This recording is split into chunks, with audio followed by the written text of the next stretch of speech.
All right, we are officially into the nighttime. But what's going on? So I'm kind of trying to. I have no idea. I just felt like I should do a video right now. Just thinking about whatever's going on. Yeah, how about versatility? I like versatility. Versatility is a nice word. And I'm also playing right now. Well, I'm playing with the idea of business again. I love the way how earlier, I don't know if it was earlier this morning, where I did that video and I put people like shareholders in different companies. I really liked how I did that. Um, yeah, I would, well, shouldn't say anything about that, but I'm not the biggest believer in the stock market. Although I really love the way it works, and I do like whenever a government or a business sets out on a goal, and then they have like their mission statement or their opening statement or whatever, and they have this amazing vision. For example, electric cars. One day all the cars will be electric, and one day all the cars will be electric, and then there'll be less pollution and carbon, whatever it is out there that's gonna, the world is gonna be so much cleaner and nicer. I love when they start with those vision statements. Now you know that typically businesses don't uphold that. Now I like the idea of stocks on the surface, as a surface idea and a vision. It's very good. There's like so many companies to choose from. You pick a company, like this is gonna be my company, and then you invest your money in it. Now, if they do a good job and the value goes up, you make money because you invested in there. I like the whole win lose. You can invest and lose money as well in the stock market. And that's the deal. I like how I spun that earlier. I know this is kind of odd.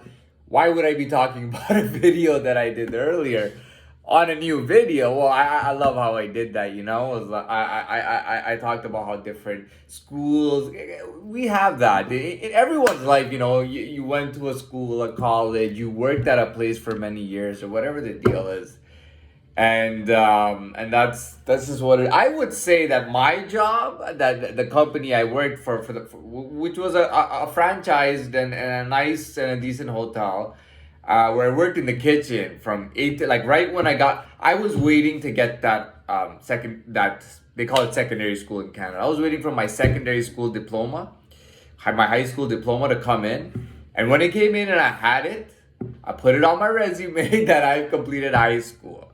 It's like, man, get me a job, man. That's it. Get me a job, and I got a job at this place. I stayed there for 4 years.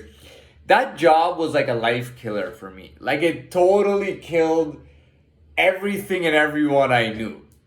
Everything and everyone and everything I was just died totally at that job. And I'll explain why. So when I don't know about what it's like now. Right? This is well over a decade ago that I started working there. Well over a decade ago.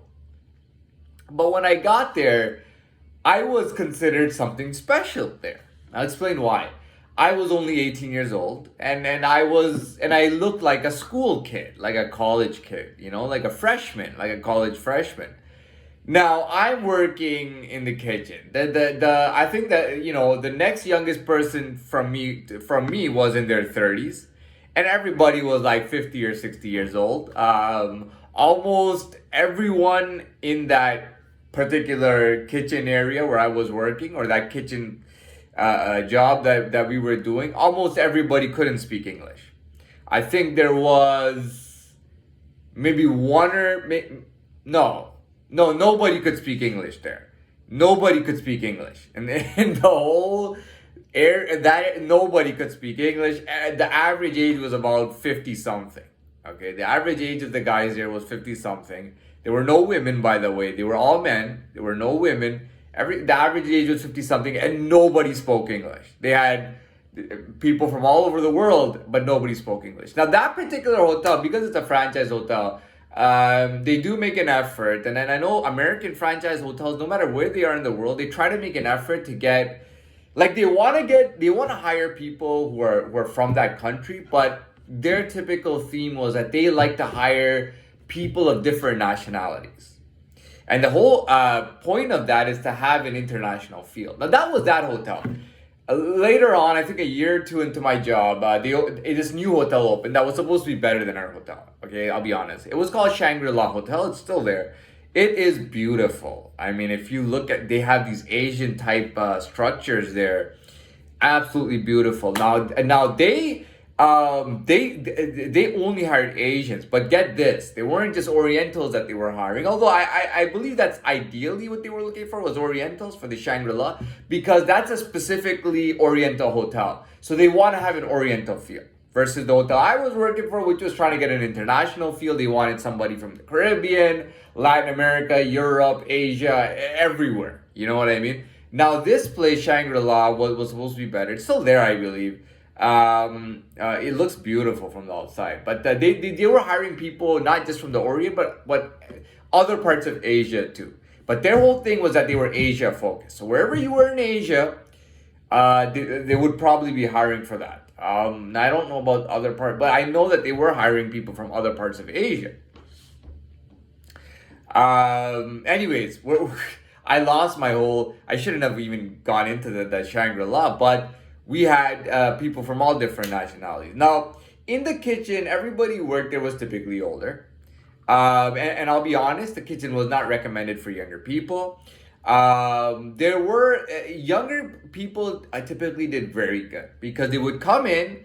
They were highly ambitious. Okay, these kids came out of culinary school, right? Some of these kids were only 20, 18, 19, 20 years old when they went to culinary school, or 21.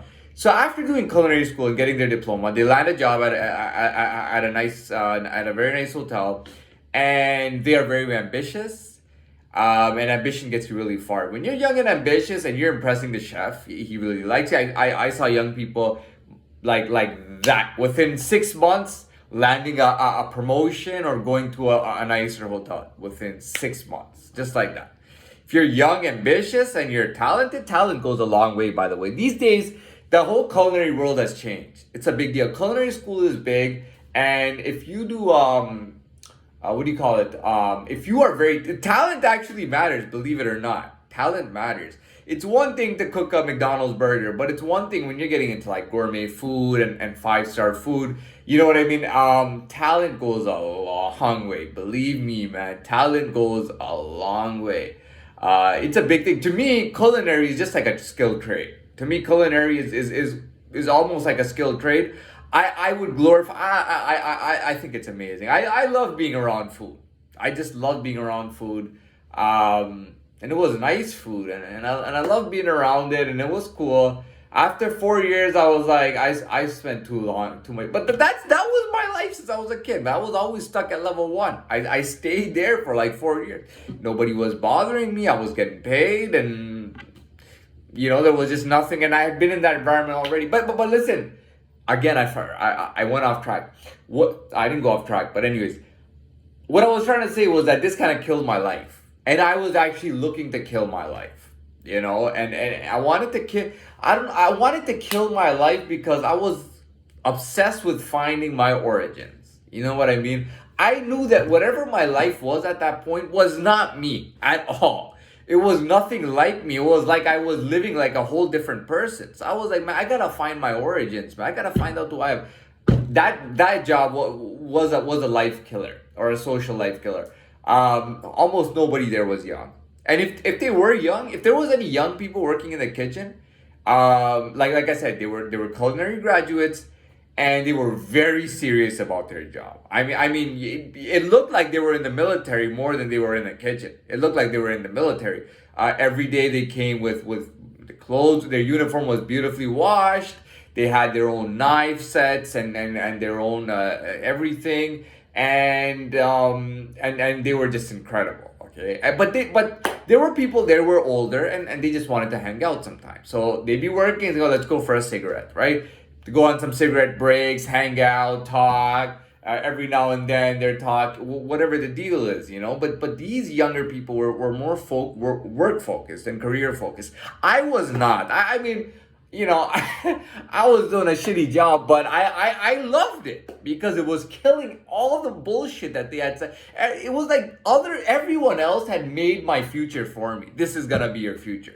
You're gonna go to university. It was already set. You're gonna go to university for business, right? Because you're smart. And to be honest, you're much smart. You can easily pass. So you have no excuse. We know you're smart enough to go there. We know you're disciplined enough to go to 4 years of university, get a degree, and have a successful business or a successful business life.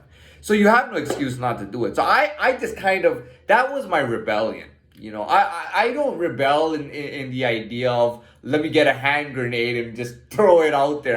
That's not that's my last resort. Like my bank robbery was the last resort to all my life problems at that time. I typically look for the best. You know, we live in the 21st century. Okay, so I look for the best way initially. Now, that was my rebellion. Was that I wanted to destroy my like going there every day. To be very honest, it was amazing because nobody paid attention to me. When I would go to school, I'll be honest with you. When I was 15, I had a growth spurt, and my face looked a little bit different. And what happened was when I used to be a kid, I didn't eat really, so I was very thin, and I looked much younger than I was. And so most of the time, girls would think that I was very cute, but cute as in like, you know, they weren't really interested in me. Now I have this growth spurt, and I started doing a little bit of weightlifting, and a lot of girls are just checking out me out like crazy. I mean, even there were, you know, a lot of girls would be checking me out. Girls would be checking me out like crazy. I couldn't I couldn't even sit in class. I'd be sitting there, and the pressure would start. You know, like they just I couldn't get. They would just put me on a pedestal. You know, I was put on like this virgin pedestal. You know, I was like, what the hell is this, man? Even like old ladies, they would see me and go, oh my god, this he's incredibly whatever. And I wanted to destroy all of that. I wanted to destroy that image. I was like, dude, that shit makes me sick, man. So I get this job, and there's all these older people, and nobody pays attention to me. Nobody pays attention to me. Nobody looks at me. Nobody really gives a shit. I mean, our uniform was the shittiest one. We had a gray uniform with black pants, okay, or gray pants. So we had these shitty old uniforms from like the 1970s or the 60s, right? And that was it. And nobody even looked at me. There weren't any hot girls around or anything like that. So I wasn't checking any girls out. And I just had no pressure. I didn't have to think about anything. There's all these old people, and nobody gives a shit. And when they do talk to me, they talk to me like an old person trying to give advice to a younger person. And I really didn't give a shit about what they were saying anyways. I did my own thing, and then that was it. That was my life killer, you know. But it was almost like just taking something that made me feel good. You know what I mean? I did that for 4 years. I didn't leave. You know, and then I finally left, and I left because I wanted to become more socially engaged. That's why I got that sales job afterwards, and then from there I did the valet, and then I did the bank robbery, and now I'm here 7 years later. Uh, but that was the deal. That's why I loved that. Like I went from this one type of person to now. I never went to any high school prom. I had never gone to any school dances ever, or proms or graduation or anything. I didn't go to any graduation. I didn't do any of that. So I was doing parties for kids when these kids had parties and people had parties. Hold on.